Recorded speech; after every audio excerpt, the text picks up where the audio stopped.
This is Carla. Thanks for stopping by Bound to Be Vintage. This is my first Thrifty Thursday haul. Thrifty Thursday is a collaboration hosted by Sherry at Turquoise Dreaming, and I'll put that information down below. And I thought I would join in. I just discovered this hashtag, and I was interested in participating because we recently moved to the Des Moines, Iowa area, and I'm going to have a lot more opportunities for different kind of thrifting adventures here. So I thought I would share. So today what I have is my first visit to the bins, which is a nickname for the Goodwill outlet. And it's just a lot of long tables on wheels that have sort of a flat bin on top that you just dig through and find what you find. My daughter took me. She'd been once before and knew how it all worked. And we did find there was a bit of a feeding frenzy when a new bin came out. But I'm just assuming those are resellers who are trying to make a living that way, and we were just casual shoppers, so we just shopped around all that activity in the bins that were less visited, and I think I found a lot of good things, so I will share those today. Let's start with these stamps. I did find some rubber stamps. This box turned out to be complete. I didn't check it at the store. It did have the entire alphabet and the numbers, just the ink pad was not there, which is fine. And they're just kind of foam stamps, but they do a nice job of stamping. And I like that they are kind of an outline. You can see here, I've just stamped them. And I think they're nice looking. Now it's nice to get a complete set. Then I also found this little, almost like kind of a mandala with ladybugs, dragonflies, and butterflies. And when I stamped it, you can see here, it's a little bit kind of bold for me for the vintage look that I like. So what I did was I took a softer color and I stamped it on some handmade paper that has plants embedded in it.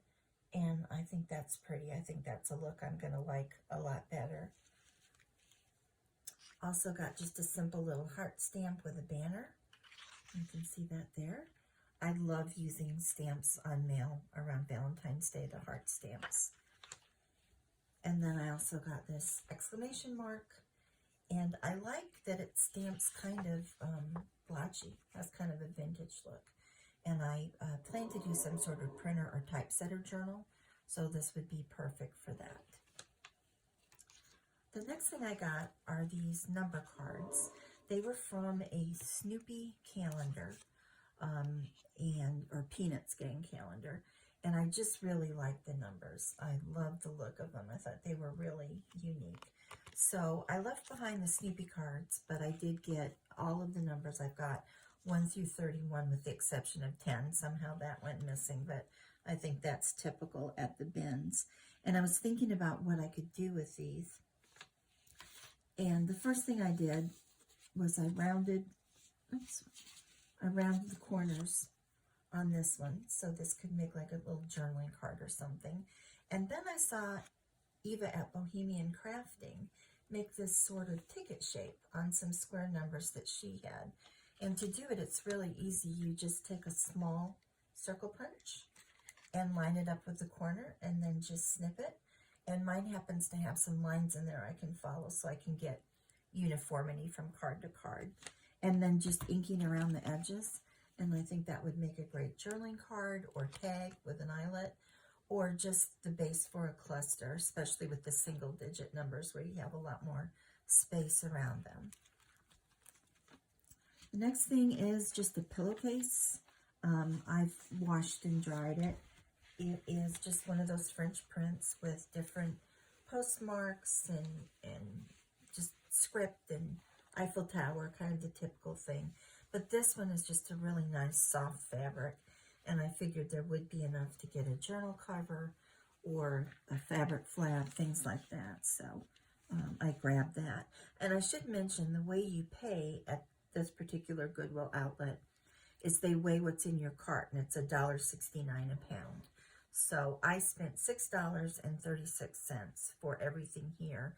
And I'm not showing a glass cloche or bell jar, if you want to call it that, and a Flow Blue teacup that I got just for home decor. So there was even a little more than what you see here for junk journal supplies. I did pick up some Play Money. I just thought it was kind of fun. I like the graphics on it. I'm not sure what games or what it was from, but I did like the graphics, so I picked up several because I figured they weigh next to nothing. These last two are a little different, and you can really see the difference in coloration between the two. I'm assuming one was much older than the other. I found this deck of cards, and I really liked how grungy they were, and really liked this pattern on the back of the cards. And I just immediately thought that I would like to make faux cabinet cards out of them. I'll show you the other side. They are vintage Disney, so I hope no one's upset that I covered them up, but the back was what really spoke to me. And they are in pretty poor shape, especially on the Disney side. So here are the faux cabinet cards that I made. This one I think of as Violet. And these photos that I use, these digital photos, are from Studio on Glore, Glore. She's an Etsy seller. I just did a charm and then a little, I have a French embroidery roller stamp vintage, and I stamped it and then fussy cut it. And you can see the back of the cards there. This one just has a little bookseller tag since she's holding a book. And we've got a ribbon and button embellishment on it. And I did put a gold seal on the back. This one I just think of as Ophelia with her here by the water. And there's some metallic mesh trim. I don't know if you can see all the colors there, but it's very pretty. Blue-green, kind of a copper color. And then a little shell button. And then off-center, I've got this little, it was a brad, and I cut the back off and glued it down. I think the woman looks a lot like the woman in the photo. And then last, this kind of European beauty with some lace in the corner and a pair of stamp in gold. And then on the back, I've got a Sam Poole stamp that I stamped on some very thin paper and fussy cut and glued on there. So I think those make great little cabinet cards. This spindle, I don't know why it appealed to me, but it did. I thought it would be pretty with some lace wrapped around it and maybe a ball pin and a button closing it. So I just grabbed that. Sometimes at $1.69 a pound, you just kind of grab things. I like these stamps, or stickers, I guess you call them, that my daughter actually found for me. Just the craft color and just the vintage look to them. It'd be fun to stamp words or even maybe try my hand at a little calligraphy on these.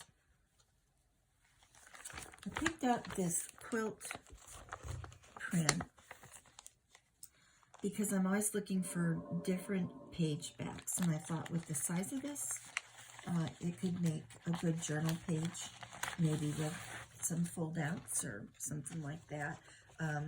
I was attracted to the handwriting on here too. I like that. And it was kind of funny because once I opened this up, we have a Kentucky Fried Chicken coupon from the 1980s, 86. So I think somebody was going to have a budget lunch after their quilt meeting. And then there were also these little drawings where someone had started sketching out a quilt. There, and then the little heart pattern, and then a sweet little calico heart that had been cut out. So you never know what you're going to find when you get home and you look through everything completely. I also grabbed this planner for these strips down the side. I really like these botanicals. They're soft colors. The paper's not super glossy, and they're just really pretty. So I could see cutting those out and using them as a side tuck or a belly band or, you know, just part of a collage. But I thought those would be a pretty addition to a journal. I grabbed this column pad. Nothing special here, but again, I'm just always looking for different kinds of pages, and you know, we junk journalers buy a lot of these ledger type pages. So I got that. Then this was a brand new pack. I don't generally buy a lot of playing cards and work with those. But I thought the floral prints on here are very pretty, and obviously this is brand new, have never been opened. So it comes with the 4 packs of cards.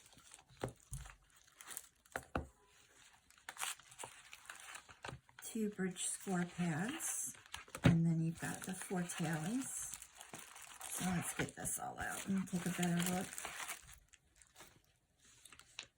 Get some glare there from the light, but I just thought these floral prints were just really, really pretty. Kind of watercolor-like. And then you've got the little matching bridge tallies.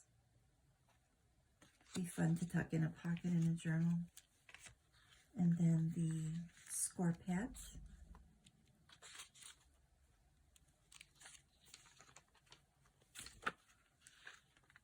Two of those, and the last pack of cards. So that was all brand new.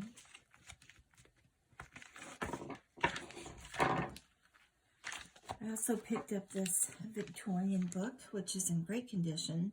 It's from the 1980s, I believe, and it's just a day book, but it's got some really beautiful illustrations and then the decorated pages. And then on the back of some of the illustrations, there's just some information about the Victorian era. So just some really nice looking illustrations. I think this will make really, really nice pages for journals. And I have already used one in my spring journal. I took one of these pages, and it was for the Easter parade. And this spring journal is all about Easter, Mother's Day, all of those spring holidays. And I thought the women on here looked so much like this woman. It was really good match. On the back of this Easter parade, there was some etiquette rules that I didn't really care for. So what I did was take one of the calendar pages and just glue that on there, just around the corners. And then there's plenty of journaling space now.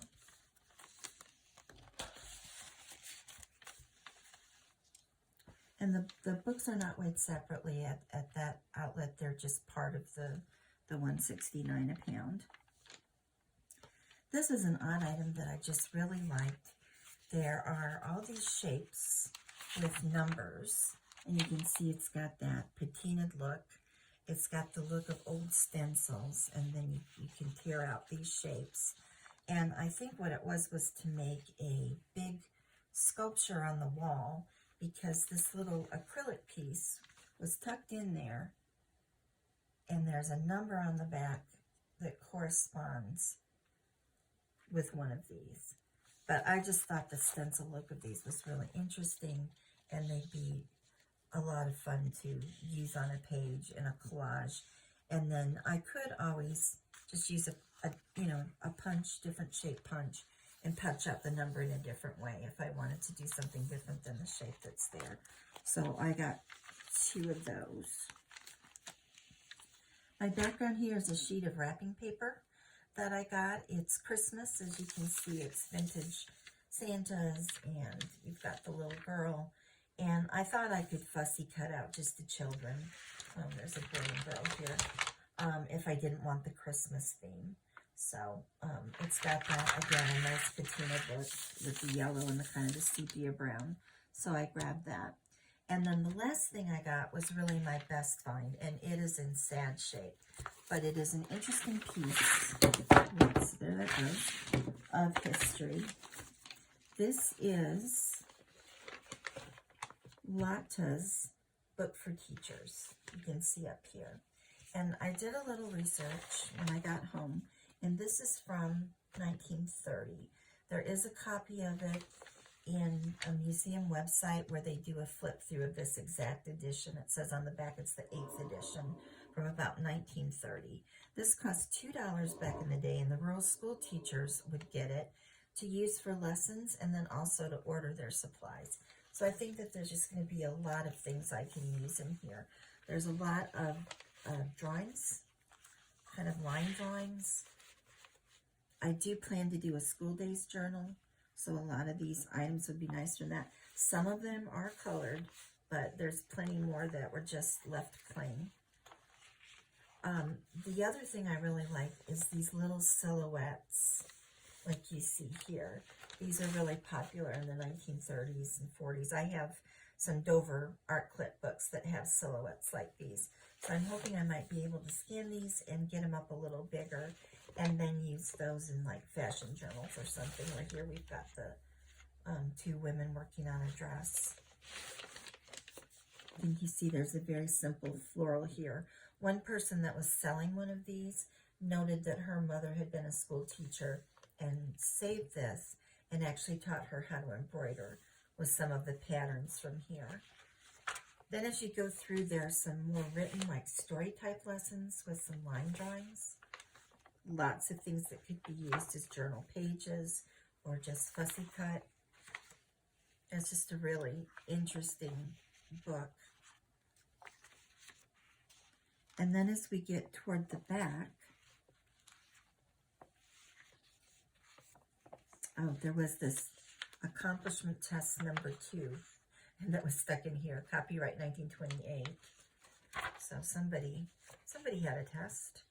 And then you get to the part where the teachers could order school supplies. And there's some wonderful things in here for fussy cutting as you get through here. Denizens. We all love our denizens. So there were lots of things here that the teacher could order. And some of the line drawings of some of the ink bottles and things would just be great to fussy cut and use on a tag or something like that. Got all these pink pages.